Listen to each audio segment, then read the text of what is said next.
Halo anak-anak semuanya, selamat pagi. Oke, ketemu lagi sama Ibu hari ini ya. Nah anak-anak, hari ini Ibu sengaja berdiri ya agar kalian bisa melihat. Nah, Ibu capek ya duduk terus. Nah anak-anak, hari ini kita bertemu lagi di pembelajaran yang berikutnya ya. Nah anak-anak, hari ini kita masuk ke pembelajaran yang kedua, subtema yang ketiga. Nah hari ini kita belajar tematik ya. Nah anak-anak, bisa buka bukunya itu halaman 104 ya. Kita akan belajar di pembelajaran yang kedua. Nah, tetapi sebelum belajar seperti biasa, kita berdoa terlebih dahulu ya. Mari kita angkat tanda kemenangan kita dalam nama Bapa dan Putra dan Roh Kudus. Amin. Bapa kami yang ada di surga, dimuliakanlah namamu, datanglah kerajaanmu, jadilah kehendakmu di atas bumi seperti di dalam surga. Berilah kami rezeki pada hari ini dan ampunilah kesalahan kami, seperti kami pun mengampuni yang bersalah kepada kami, dan jangan masukkan kami ke dalam percobaan, tetapi bebaskanlah kami dari yang jahat. Amin. Dan nama Bapa dan Putra dan Roh Kudus. Amin. Nah, anak-anak, sekarang kita sudah selesai berdoa tadi bersama-sama. Nah, hari ini kita masuk ke materi selanjutnya ya, yaitu di pembelajaran yang kedua. Oke, sekarang buka buku paket kalian itu halaman 104. Nah, di sini kita akan membahas lagi tentang air ya, air bagi kehidupan manusia ya.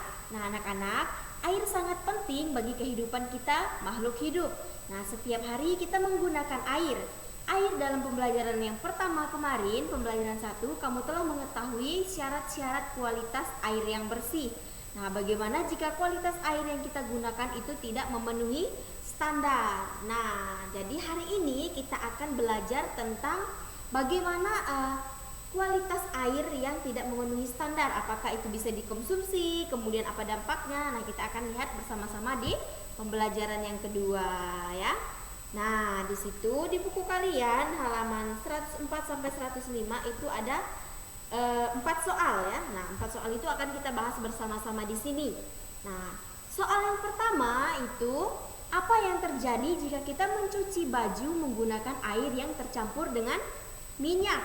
Nah, anak-anak, jika kita mencuci baju ya, kemudian baju kita tadi tercampur dengan minyak, maka kita harus menggunakan sabun atau deterjen yang lebih banyak supaya minyak tadi tidak menempel di baju atau pakaian yang kita cuci tadi ya. Jadi itu adalah jawaban yang pertama ya, untuk soal yang pertama. Kemudian yang kedua, apa yang terjadi jika kita minum air yang tercemar kuman? Nah, tentu saja ya anak-anak, jika kita minum air tercemar kuman, kita akan sakit perut ya.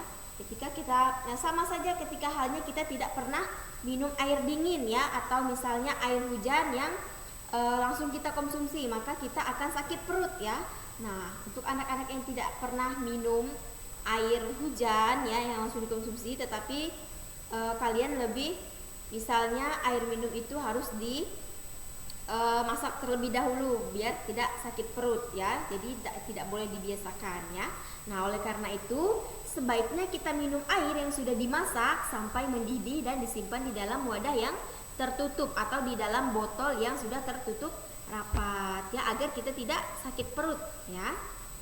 Nah, kemudian yang selanjutnya, apa yang terjadi pada ikan-ikan di sungai yang menjadi tempat pembuangan limbah cair dari industri ya. Nah, tentu saja limbah cair dari industri itu mengandung zat-zat kimia yang berbahaya ya. Nah, jika limbah ini dibuang ke dalam sungai, maka kehidupan sungai pun akan terganggu dan tercemar oleh limbah-limbah ini tadi ya. Nah, jadi anak-anak, ikan dan tumbuhan sungai juga akan mati ya karena limbah dari pabrik industri tadi, karena dia mengandung bahan kimia yang beracun ya. Jadi tidak boleh ya.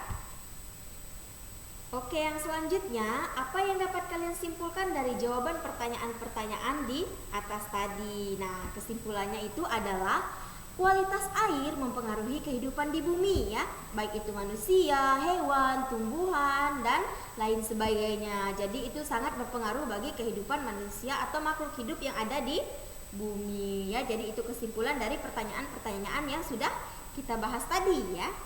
Oke, sekarang kita lanjut. Nah, ini ada bacaan atau teks tentang Hari Air sedunia. Nah, anak-anak bisa buka bukunya itu halaman 105 ya. Nah, di sini kita akan baca bersama-sama ya. Nah, Hari Air Sedunia atau World Water Day ya diperingati setiap tanggal 22 Maret.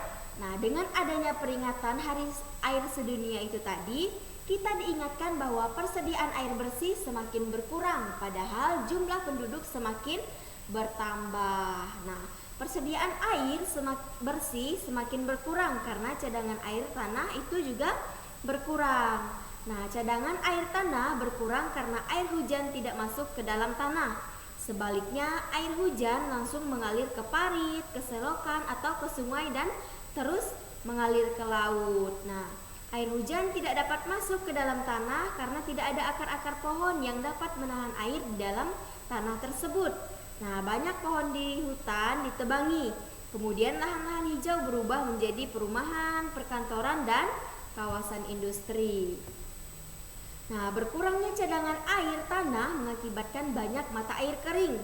Nah, sumur-sumur galian pun cukup kering pada musim kemarau. Akibatnya, penduduk di daerah perdesaan kesulitan mendapatkan air bersih untuk keperluan sehari-hari.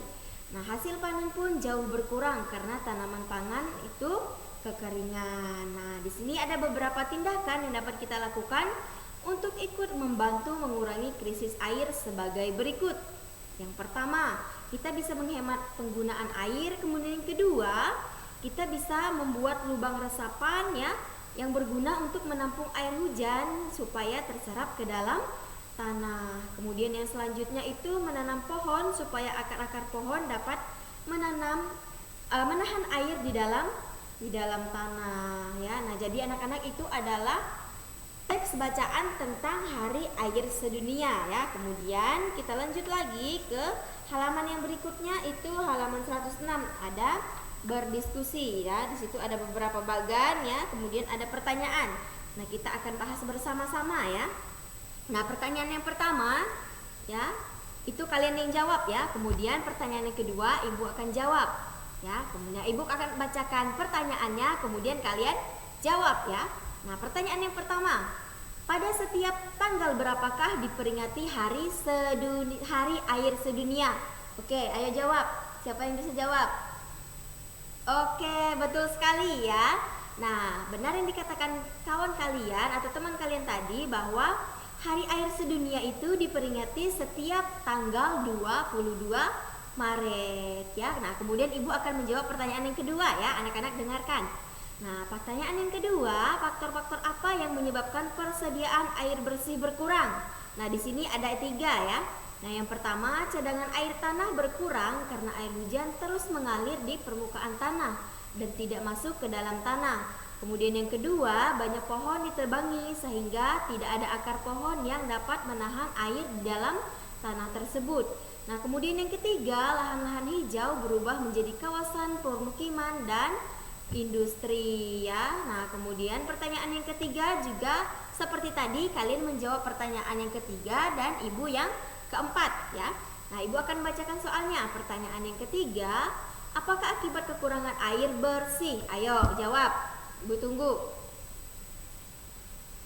Oke, benar. Jadi akibat dari kekurangan air bersih yang pertama itu kebutuhan manusia akan air bersih tidak tercukupi. Kemudian yang kedua, hasil panen juga berkurang.